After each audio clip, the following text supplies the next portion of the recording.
Il faut que vous voyez ça. Même s'il faut en attendant. Mettez ça, on va venir après. Vous avez vu le monde qui est derrière. Mettez cette image. Cette vidéo.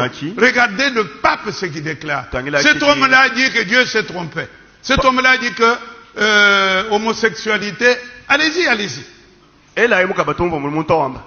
Regardez le pape. Il y a toujours eu des homosexuels et des personnes avec des tendances homosexuelles et c'est encore plus au sein de mon église.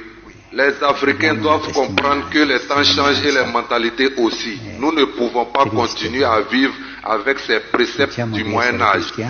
C'est nous qui leur avons apporté cette Bible. Elle est avant tout une tradition européenne et l'homosexualité en fait partie.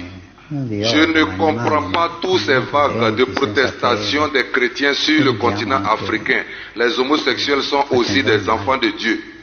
En 2018, j'ai dit que l'enfer n'existe pas. Cela a créé les mêmes ramousses en Afrique. La Bible est à réécrire. Tout n'est pas à prendre au sérieux dans la Bible. C'est un livre comme tout autre livre écrit par des hommes d'une certaine époque différente de la nôtre. Dieu qui brûle Sodome et Gomorrhe à cause des homosexuels est l'une des absurdités de la Bible qu'il faut changer. Dieu ne peut pas brûler ses enfants. Je compte apporter beaucoup de réformes à la Bible pour qu'elle paraisse être plus digeste et adaptée aux chrétiens des temps modernes. Et je compte sur la communauté chrétienne d'Afrique. J'espère que les réformes que j'envisage n'altéreront pas leur foi en Christ. Ces réformes permettront aux Africains d'avoir une place considérable auprès de Christ. Dans la Bible actuelle, ils ne sont rien d'autre que des esclaves. Et cela m'a toujours causé un problème moral de voir un peuple qui se donne à fond pour Christ être considéré comme des esclaves. Ce n'est pas normal. Personne ne pouvait prévoir qu'après des siècles d'esclavage initiés par le pape de l'époque, les Africains embrasseraient le Christ sans se poser des questions.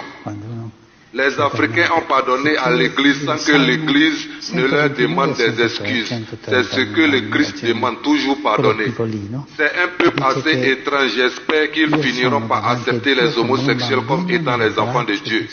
L'erreur a été décrite dans l'Ancien Testament que Dieu a brûlé les homosexuels. C'est ce passage qui crée la confusion dans leur tête. Les Africains doivent comprendre que Dieu même commet des erreurs parfois. Tout n'est pas parfait dans la vie. Dieu s'est trompé. Si on vous dit le Vatican a déjà produit sa propre Bible dans laquelle l'homosexualité n'est pas condamnée. Parce que c'est ça en principe le projet de Satan. Donc le Vatican a déjà produit sa propre Bible pour certaines personnes qui ne le savent pas. Dans cette Bible-là, l'enfer n'existe pas. Dans cette Bible que le Vatican compte mettre sur le marché, l'homosexualité n'est pas condamnable. Dans cette Bible-là, Sodome et Gomorrhe n'a pas été détruit. Vous voyez mes frères et sœurs, les temps dans lesquels nous vivons, ce sont des temps très très mauvais. Ce sont des temps prophétiques. Donc j'ai voulu vous faire cette courte vidéo pour vous dire mes frères et sœurs, les temps ne sont plus comme avant. Et le retour de Jésus-Christ est vraiment proche parce que vu les événements que nous sommes en train de voir aujourd'hui, ce sont vraiment des signes qui annoncent le retour de Jésus-Christ. Donc la Bible du Vatican est déjà en production. Je peux même dire que la Bible là est déjà là.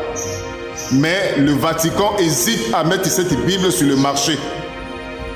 La Bible que le Vatican compte produire est déjà là, mes frères et sœurs.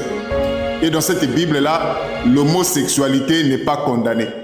Donc mes frères et sœurs, l'heure est vraiment grave, les temps sont vraiment avancés et le retour de Jésus-Christ est proche. Que le Seigneur vous bénisse et que la grâce de Dieu soit avec vous et que Dieu vous soutienne parce que les temps sont vraiment mauvais. Que Dieu vous bénisse.